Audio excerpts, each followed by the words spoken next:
Tovino Thomas ARM സിനിമയുമായി ബന്ധപ്പെട്ട് സിനിമയുടെ ബ്ലൂ പ്രിൻ്റ് എന്താണെന്നല്ലോ പറയാം, പ്രിൻ്റ് തിയേറ്റർ പ്രിൻ്റ് ലീക്കായിട്ടുണ്ട് സിനിമയുടെ. അപ്പോൾ സിനിമ നന്നായിട്ട് ഓടുന്നുണ്ട്. അതിൻ്റെ സമയം ആ ടൈമിലാണ് ഇത് ഇപ്പോൾ ലീക്കായിട്ടുള്ളത്.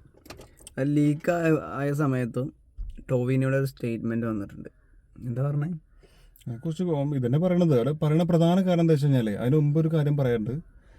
അതായത് ഈ നല്ല സിനിമകൾക്കൊക്കെ പല സമയത്തും, ഇതിപ്പോൾ പ്രേമം ഇറങ്ങുന്ന സമയത്താണെങ്കിലും ലാലേട്ടൻ്റെ ഒരു പടം അതിനുശേഷം വന്നാണെങ്കിലും കുറേ കാലങ്ങളായിട്ട് നടന്നുകൊണ്ടിരിക്കുന്ന കാര്യമാണ്. അതായത് നല്ലൊരു സിനിമ ഓടിക്കൊണ്ടിരിക്കേണ്ട ഇടയിൽ ഏതെങ്കിലും ഒരു തന്തല്ലായ്മത്തരം കാണിക്കാൻ ഒരുത്തം വന്നിട്ട് ഇത് പ്രിൻ്റ് എടുക്കും, എന്നിട്ട് പുറത്തു വിടും.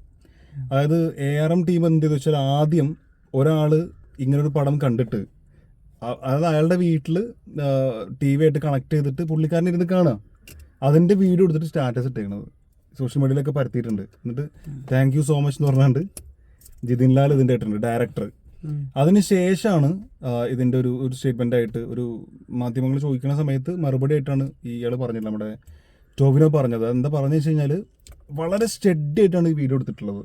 അത് എങ്ങനെ ഒരാൾക്ക് 2-2.5 മണിക്കൂർ അങ്ങനെ എടുക്കാൻ കഴിയുന്നതാണ് അവൻ ചോദിക്കുന്നത്. അതായത് തിയേറ്ററുകാരുടെ സഹായമില്ലാതെ അല്ലെങ്കിൽ മറ്റാളുകളുടെ സഹായമില്ലാതെ 2.5 മണിക്കൂർ മൊബൈൽ ഇങ്ങനെ കയ്യിൽ തന്നെ വെച്ച് അനങ്ങാതെ ഇരുന്ന് പിടിക്കാൻ പറ്റുമോ? ബിരുദന്മാരുണ്ടാവും, തിയേറ്ററിന്റെ സഹായം ഉണ്ടോ എന്നുള്ളൊരു ചോദ്യമാണ്. അതെ, പക്ഷേ പറയാൻ പറ്റില്ല. അല്ല, അങ്ങനെ ചെയ്യാൻ കഴിയുമോ ഈ സാധനം? ഇങ്ങനത്തെ സ്റ്റഡി 2.5 മണിക്കൂർ ഒരിക്കലും കഴിയില്ല. 2.5 മണിക്കൂർ ബിരുദന്മാരുണ്ട്, അതിലും വലിയ എന്തൊക്കെ ആളുകൾ ബിരുദന്മാര് പല രീതിയിലും ചെയ്യാൻ പറ്റും. അതായത് ഓക്കെ, അത് എങ്ങനെ ചെയ്യാൻ പറ്റും? ഒന്നെങ്കിലും ഗിംബലോ അല്ലെങ്കിൽ എന്തെങ്കിലും സാധനത്തിന് റെഡിയാക്കി. അതാണ് ചോദിച്ചത്. ഹാൻഡ് ഹെൽഡ് എടുക്കാൻ പറ്റില്ലല്ലോ. അപ്പൊ ഈ ഗിംബലൊക്കെ വെച്ച് ഹാൻഡ് ഹെൽഡാണ് ഇങ്ങനെയെങ്കിലും വെച്ചെടുത്തു വിചാരിക്കാം. ആരും കണ്ടില്ല, ആളില്ലാത്ത സമയത്ത് കയറി ആളില്ലാത്ത തിയേറ്ററിൽ എന്ന് വിചാരിക്കാം. ഒരു ഇത്ര നല്ല പ്രിന്റ് കറക്റ്റായിട്ട് എടുക്കണമെങ്കിൽ ഒരു ഗിംബലിലോ അല്ലെങ്കിൽ ഏതെങ്കിലും ഒരു ട്രൈപോഡിലോ വെച്ചെടുക്കുമ്പോൾ ആൾക്കാർ ശ്രദ്ധിക്കൂലേ? അത് ഏതെങ്കിലും ഒരാളുടെ സഹായം ഇല്ലാതെ നടക്കും? എനിക്ക് തോന്നുന്നില്ല നടക്കുന്നു. ടൊവിനോ അതിനെ കുറിച്ചാണ് ചോദിക്കുന്നത്. അല്ല, ടൊവിനോ അങ്ങനെ പറഞ്ഞിട്ടില്ല. നടക്കുന്നല്ല പറഞ്ഞത്, നടക്കുമോ എന്ന് ചോദിക്കണം. അപ്പോൾ ഈ ഇവർ ചോദിക്കുന്നുണ്ട് അങ്ങനെ ആരെങ്കിലും സഹായം ഉണ്ടെന്നാണോ പറയുന്നത്. അതുകൊണ്ട് എനിക്കറിയില്ല അങ്ങനെ നടക്കുമോ, ഒറ്റയ്ക്ക് ഉണ്ടാവോ, സഹായം ഉണ്ടാവില്ലെന്ന് ഡൗട്ടായിട്ട് പറയുന്നത്. അവസാനിപ്പിക്കാൻ എന്തുകൊണ്ട് പറ്റുന്നില്ല എന്നുള്ളത്. പക്ഷേ തിയേറ്റർക്ക് പറ്റണ്ടേ? അത് എനിക്ക് തോന്നുന്നില്ല. അത് ഇതൊരിക്കലും അവസാനിക്കുന്ന കാര്യമല്ല. എന്തുകൊണ്ട്? കാരണം എന്താന്ന് വെച്ചാല് ഇപ്പൊ നമ്മുടെ നാട്ടില് കൊലപാതകങ്ങള് അത് മനുഷ്യരുള്ളിടത്തോളം കാലം നടന്നുകൊണ്ടേക്കും. ബലാത്സംഗങ്ങള് അങ്ങനെ നടന്നു, അതൊരു ക്രിമിനൽ സംഭവമാണ്. ഇതും അതേപോലെ തന്നെ ഇതങ്ങനെ നടന്നുകൊണ്ട് നിൽക്കും. ചിലപ്പോ ഒരാളെ പിടിക്കും, ചിലരെ പിടിക്കും, ചിലർ ശിക്ഷിക്കാം, പക്ഷേ രക്ഷപ്പെടും. അങ്ങനെ അത് അങ്ങനെ കണ്ടിന്യൂസ് പ്രോസസ് ആയിട്ട്. പക്ഷെ ഇവിടെ വേറൊരു കാര്യമുണ്ട്. അതായത് ചെറിയ ആളുകൾ കയറാത്ത അങ്ങനെയുള്ള തിയേറ്ററുകളൊക്കെ വളരെ കുറവാണ് ഇപ്പോൾ. അപ്പോൾ നല്ലൊരു തിയേറ്ററിൽ ക്യാമറ ഉണ്ടാവും, മറ്റ് കാര്യങ്ങളുണ്ടാവും, അവിടെ നോക്കാൻ സെക്യൂരിറ്റിയും ഗാർഡും കാര്യങ്ങളൊക്കെ ഉണ്ടാവും. മൊബൈൽ യൂസ് ചെയ്യുമ്പോൾ എന്തുകൊണ്ട് അത് തടയാൻ പറ്റുന്നില്ല? ഈ മൊബൈൽ യൂസ് ചെയ്യുക, അപ്പുറത്തിരിക്കണ എനിക്ക് പറഞ്ഞോ വീഡിയോ എടുക്കരുതെന്ന്. ആദ്യം അങ്ങനെ സെൻസർ അങ്ങനെ വന്നിരുന്നല്ലോ. അതാ ഞാൻ പറഞ്ഞത്, അങ്ങനെ എന്തുകൊണ്ട് അത് പറ്റുന്നില്ല എന്നാണ് പുള്ളിക്കാരൻ ചോദിക്കുന്നത്. സംഭവം ശരിയല്ലേ? മറ്റ് ഇപ്പോൾ ക്രിമിനൽ കാര്യങ്ങൾ എന്നൊക്കെ പറഞ്ഞാൽ ഏതെങ്കിലും നാട്ടിൽ ഫുൾ ടൈം ക്യാമറ വെച്ച് നോക്കാനൊന്നും കഴിയില്ല. ഇത് ആ ഒരു ഏരിയയിലേ ഉള്ളൂ, ആ ഒരു സ്ക്രീനും അവിടെ ഇരിക്കുന്ന കുറച്ച് ആളുകളും ആ ഒരു ഹാളല്ലേ ഉള്ളൂ. അത് നോക്കാൻ അസോസിയേഷനും പ്രൊഡ്യൂസേഴ്സ് അസോസിയേഷനും ഇവരൊക്കെ തന്നെയാണല്ലോ. അവരാണ് തീരുമാനിക്കേണ്ടത്. ഇപ്പൊ നമുക്ക് സർക്കാരൊന്നല്ല തീരുമാനിക്കേണ്ടത്. ഇപ്പം തിയേറ്റർ അസോസിയേഷന്റെ വലിയ തലപ്പത്തുള്ളതാണ് ദിലീപൊക്കെ. അവരൊക്കെ തന്നെയാണ് ഈ പ്രൊഡ്യൂസേഴ്സ്. അല്ല, ഒക്കെ സിനിമയുമായി ബന്ധപ്പെട്ട ആളുകൾ തന്നെയാണ്. ഇപ്പൊ ജസ്റ്റിൻ സ്റ്റീഫൻ തിയേറ്ററുമായി ബന്ധപ്പെട്ട് സ്വന്തം തിയേറ്ററിലുള്ള ആളാണ്, അസോസിയേഷനിലുള്ള ആളാണ്, പ്രൊഡ്യൂസേഴ്സ് അസോസിയേഷനിലും ഉണ്ട്. അപ്പൊ അവർക്കൊക്കെ ഒരു തീരുമാനം ഉണ്ടാക്കല്ലോ, അതിന് എന്ത് വഴിയാണ് അവരാണ് തീരുമാനിക്കുന്നത്. അവരെ വഴി എന്ന് പറഞ്ഞാൽ അതല്ല, ഇവരതിന് വേണ്ട ഒരുപാട് നിയമങ്ങൾ കൊണ്ടുവരികയും പ്രശ്നങ്ങൾ കൊണ്ടുവരികയും കേസും കാര്യങ്ങളും ഒക്കെ കൊണ്ടുവന്നിട്ടുണ്ട്. ഇപ്പൊ നിയമപ്രകാരം അങ്ങനെ ഉണ്ടെങ്കിൽ ഭയങ്കര കേസല്ലേ? ഇപ്പൊ ഒരു ഫോട്ടോ പോലും ടൈറ്റിൽ കാർഡ് പോലും ശരിക്കും എടുത്തിട്ട് ഇടാൻ പാടില്ല എന്നാണ്. അപ്പൊ അത്രയും നിയമങ്ങൾ കൊണ്ടുവന്നിട്ടുണ്ട്. ഞാൻ പറയും എന്തുകൊണ്ട് ഇത് പാലിക്കപ്പെടുന്നില്ല എന്നാണ് ചോദിക്കുന്നത്. അത്രയും സങ്കടത്തോടെ ചോദിക്കുന്നത്. സംഭവം ശരിയല്ലേ? കാരണം ഇപ്പൊ ഒരു തിയേറ്റർ ഇതിന് സമ്മതിക്കൂല. അതിന്റെ ഇടയിലും ഹെൽമെറ്റ് ഇടണമെന്ന് പറഞ്ഞാൽ ഹെൽമെറ്റ് ഇടാതെ ആൾക്കാർ പോകുന്നുണ്ട്. നിയമം ലംഘിക്കപ്പെടാൻ അവിടെ വേറൊരു കാര്യം ആലോചിക്കണം. ഈ ഹെൽമെറ്റ് ഇടാതെ പോകണതോ മറ്റ് കേസുകൾ നടക്കണതോ കൊലപാതകം നടക്കണമെന്ന് പറഞ്ഞാൽ എവിടെ നടന്നു എപ്പോൾ നമുക്കൊന്നും ചെയ്യാൻ പറ്റില്ല. ഇപ്പൊ ക്യാമറ ഇല്ലാത്തൊരു സ്ഥലത്ത് കൂടെ, ഇപ്പൊ ഇത് നമ്മളിപ്പോൾ വണ്ടി ഇട്ടിരിക്കുന്ന ഈ ഒരു സ്ഥലം എന്ന് പറയുന്നത് ഇവിടെ ക്യാമറ ഇല്ല, പോലീസ് അധികം വരാത്ത സ്ഥലം, ഹെൽമെറ്റ് ഇല്ലാത്തവർക്ക് പോകാം. നാട്ടുകാർ എല്ലാവരും ഒന്നും ശ്രദ്ധിക്കുന്നില്ല. ഓൻ്റെ വഴി എനിക്ക് എൻ്റെ വഴി എന്ന് പറഞ്ഞ് നടക്കുന്ന ആൾക്കാരാണ്. പക്ഷെ ചോദ്യം എന്താണ്? ഇത് ഒരു സിനിമ എങ്ങനെ വന്നാലും ഒരു ഹാളിലല്ലേ കാണുള്ളൂ, അതിന്റെ ഉള്ളത് കൺട്രോൾ ചെയ്തൂടെയാണ് ചോദിക്കണത്. അത് ഈസി അല്ലേ, പക്ഷേ ഇടപെടാം, അവർക്ക് ചെയ്യാം, ചെയ്യരുതെന്ന് പറയാൻ ഓപ്ഷൻ ഉണ്ട്. അതാ പറയുന്നത്. എന്തുകൊണ്ട് ചെയ്തില്ല എന്നുള്ളത് ഒരു ഏത് തിയേറ്ററിന് എടുത്തുന്നുണ്ട് കണ്ടുപിടിക്കണം ആദ്യം. അല്ല, ഓരോ പറഞ്ഞത് വെച്ചാൽ എത്രയോ കോടി മുടക്കി ഒരു ചെയ്യുന്ന സംഭവം തിരിച്ച് കളക്ഷൻ കിട്ടാന്ന് പറഞ്ഞാൽ അത്രയും കോടി കിട്ടി അതിന്റെ അപ്പുറത്തേക്ക് നമ്മൾ ലാഭം വരുന്നത്. പ്രൊഡ്യൂസർ ടോവിനോ ആണോ? പ്രൊഡ്യൂസർ ടോവിനോ അല്ല, പ്രൊഡ്യൂസറുടെ പേരെന്താണ് കറക്റ്റ് എനിക്ക് ഓർമ്മ കിട്ടുന്നില്ല. ഇവൻ മാജിക് ഫ്രെയിംസ് തന്നെയാണ്, ഇവരാണ് ലിസ്റ്റിനാണ്. അപ്പൊ ലിസ്റ്റിന്റെ പ്രസ്ഥാനം വന്നിട്ടുള്ളല്ലോ. അല്ല, ഇവര് മൊത്തത്തിലാണ് എന്ന് പറയുന്നത് 3D സിനിമയാണ്. അത് ഇപ്പൊ തിയേറ്ററിന്റെ പ്രിന്റ് കണ്ടോ? അല്ല, 3D അല്ല, 2D ആണ്. 2D ഉണ്ട് 3D ഉണ്ട്.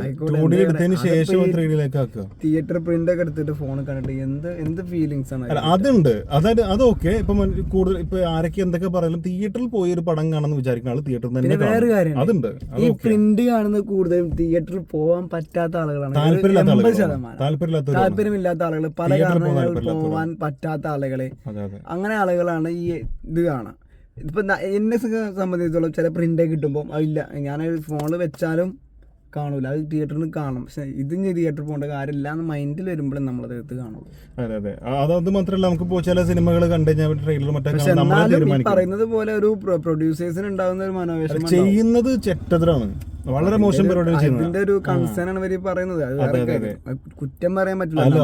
അവരെ സംബന്ധിച്ചോളം എന്താ വെച്ചാൽ അത് മാക്സിമം അതിന് ലാഭം ഉണ്ടാക്കാൻ നമുക്ക് ഒരു പ്രൊഡക്റ്റ് 100 രൂപന്റെ സാധനമാണെങ്കിൽ പോലും ഒരാൾ മേടിച്ചില്ലെങ്കിൽ ആ 100 രൂപ പോലും നല്ല ചിന്തിക്കുള്ളൂ. അത് സ്വാഭാവികമായിട്ട് ഇവർക്ക് സങ്കടം ഉണ്ടാവും. പക്ഷെ ഈ പറഞ്ഞ പോലെ ഇപ്പത്തെ ആളുകൾ മാറിയിട്ടുണ്ട്. ഈ തിയേറ്റർ പ്രിന്റ് ഇറക്കിയാലും എന്ത് ചെയ്താലും കഴിഞ്ഞാലും കിട്ടണമെങ്കിൽ ഒരുപാട് ഓപ്ഷൻസ്. ഇതിനു മുമ്പ് പ്രേമത്തിന്റെ സമയത്താണ് വലിയ ചർച്ച. അതെ അതെ അതെ, പിന്നെ അതിനേക്കാളൊക്കെ സ്ട്രോങ് ആയിട്ടുണ്ട് ഇപ്പൊ എന്നിട്ട് നടക്കുന്നത്. തമിഴ് സിനിമകൾ പിന്നെ മലയാളത്തിലെ കുറെ കാലങ്ങളായിട്ട് പ്രിന്റിന്റെ കാര്യങ്ങളില്ല, ഭയങ്കര സംഭവമായിരുന്നു. ഇത് ചിലപ്പോ സിനിമാകാരനെ ഉണ്ടാകുന്നേക്കാരം, അങ്ങനെയും വേണം പറയാം. അല്ല, വീഡിയോ നിവിൻ പോളിക്കെതിരെ സിനിമയിൽ നിന്ന് തന്നെയാണ് ആരോപണം വന്നത്. നിവിൻ പോളി കേസ് എടുത്തിട്ടുണ്ട്. ചിലപ്പോ സിനിമയിൽ നിന്നുള്ള ഒരു ഭാഗമായിട്ടാവും, അങ്ങനെയും വരാം, അതും സാധ്യതയുണ്ട്.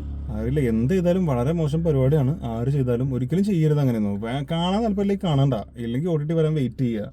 ഇതെടുത്ത് ആ വീഡിയോ എടുത്ത് കൊണ്ടുപോയി പിന്നെ പ്രചരിപ്പിച്ച്, നിങ്ങൾ വീഡിയോ എടുത്തു സ്വന്തം ഒറ്റയ്ക്ക് കണ്ടോ പിന്നെയും കാണണമെങ്കിൽ, അതായത് പ്രചരിപ്പിച്ച് ബാക്കിയുള്ള ആളുകൾക്ക് എത്തിച്ച് ഒരു ടിക്കറ്റ് പോയി കഴിഞ്ഞാൽ നഷ്ടം തന്നെ ഇല്ല അവർക്ക്. സ്വാഭാവികമായിട്ട് അങ്ങനെ നടക്കും. അപ്പോൾ അവർ ചിന്തിക്കും. പിന്നെ ഈ പറഞ്ഞ പോലെ ആ ഒരു സംഭവം ഉണ്ട്, അതായത് തിയേറ്ററിൽ പോയൊരു പടം കാണണമെന്ന് വിചാരിച്ചാൽ തിയേറ്ററിൽ പോയി തന്നെ കാണും. അതിൽ യാതൊരു ഡൗട്ടും ഇല്ല. കാരണം ഇപ്പോഴത്തെ ആളുകളൊക്കെ ഇപ്പം നമുക്ക് പ്രിന്റ് കിട്ടി കഴിഞ്ഞിട്ടും കാര്യമൊന്നുമില്ല, തിയേറ്റർ ഫീലിംഗ് ആണ്. പറഞ്ഞ പോലെ 3D കൂടെ ആകുമ്പോൾ കൂടുതലും 2D ഉണ്ട്, എന്നാൽ പോലും 3D കണ്ടേക്കാം എന്നുള്ളൊരു മൈൻഡ് സെറ്റ് ഉണ്ടാവും. അത് ബാധിക്കില്ല. പക്ഷെ ഇത് എന്നേക്കായിട്ട് നിർത്തേണ്ട സമയം എപ്പോഴും കഴിഞ്ഞു. അതൊക്കെ വളരെ സ്ട്രോങ് ആയിട്ട് എടുക്കേണ്ട സമയം കഴിഞ്ഞു. ടെക്നോളജി എന്തെങ്കിലും അപ്ലൈ ചെയ്യാനേ അത് നടക്കുള്ളൂ. അല്ലെങ്കിൽ പിന്നെ പോലീസും പട്ടാളം കൊണ്ടൊന്നും നിർത്താൻ പറ്റില്ല. അത് എന്തെങ്കിലുമൊക്കെ ടെക്നോളജി എന്തെങ്കിലും ഉണ്ടെങ്കിൽ കൊണ്ടുവരാം. അത് ക്യാമറയിൽ വരാത്ത രീതിയിൽ. അപ്പൊ 3D ഒന്നും അങ്ങനെ പതിയില്ല, 2D മാത്രമേ പതിയുള്ളൂ. പണ്ടൊക്കെ നമ്മള് തിയേറ്ററിൽ പോയി കഴിഞ്ഞാൽ സ്മോക്കിംഗ് ഒക്കെ ചെയ്യായിരുന്നു. ഇപ്പത്തെ ഏത് തിയേറ്ററിൽ സ്മോക്ക് ചെയ്യാൻ പറ്റാം? പറ്റൂല. അപ്പൊ അതിനുള്ള ക്യാമറയും കാര്യങ്ങളൊക്കെ ഉണ്ട്. അപ്പൊ ഒരു പക്ഷേ ഈ മൊബൈൽ ക്യാമറയിൽ കിട്ടുമോ അതെന്താ എനിക്കറിയില്ല അതിനെപ്പറ്റി. അപ്പൊ അതുമായി ബന്ധപ്പെട്ട് എന്തെങ്കിലും ടെക്നോളജി അപ്ലൈ ചെയ്തെങ്കിൽ മാത്രമേ ഇതൊക്കെ നിർത്താൻ പറ്റുള്ളൂ. അത് ഈ പറയുന്ന ക്യാമറ കിട്ടുമ്പോൾ നമ്മള് ഫെയർലാൻഡിലും ഇവിടെയൊക്കെ എന്ന് പറയുമ്പോൾ 4 സൈഡിൽ ക്യാമറയാണ്. ഒരാൾ മൊബൈൽ എടുത്താലും അത് നമുക്ക് കിട്ടും, പിന്നീട് അത് കേസ് എടുക്കാനും ഇതൊക്കെ പറ്റും. പക്ഷെ അതില്ലാത്ത തിയേറ്റർ ഉണ്ടല്ലോ, അപ്പൊ ക്യാമറ മനഃപൂർവ്വം അന്നത്തെ CCTV ഓഫ് ആക്കി വെക്കുക, അങ്ങനെ എന്തൊക്കെ പ്ലാൻ. സിനിമയല്ലേ, സിനിമ എന്ന് പറയുന്നത് ഏറ്റവും വലിയ തമ്മിൽ ശത്രുതകളുള്ള ഒരു ഇൻഡസ്ട്രിയാണ്. അപ്പൊ അവിടെ ചിലപ്പോൾ അങ്ങനെ നടക്കാം, അങ്ങനെ അത് പോസിബിലിറ്റി ആണ്. ഏതെങ്കിലും ഒരു മണ്ടം പോയാണ്ട് ഇത് എടുത്തുകൊണ്ട് പ്രചരിപ്പിച്ച് തന്നെ ആവണമെന്നില്ല. ഇവരുമായൊക്കെ ബന്ധമുള്ളവരോ സിനിമാക്കാരുമായിട്ട് ബന്ധമുള്ളവരോ അല്ലെങ്കിൽ പ്രതികാരം ചെയ്തവരോ അങ്ങനെ എന്തോ ആവാം, അതിനൊക്കെ പോസിബിലിറ്റി ഉണ്ട്. അപ്പൊ അവരൊക്കെ തന്നെയാണ് ഇതിന്റെ കണ്ടുപിടിക്കേണ്ട ആളുകൾ. അതെ.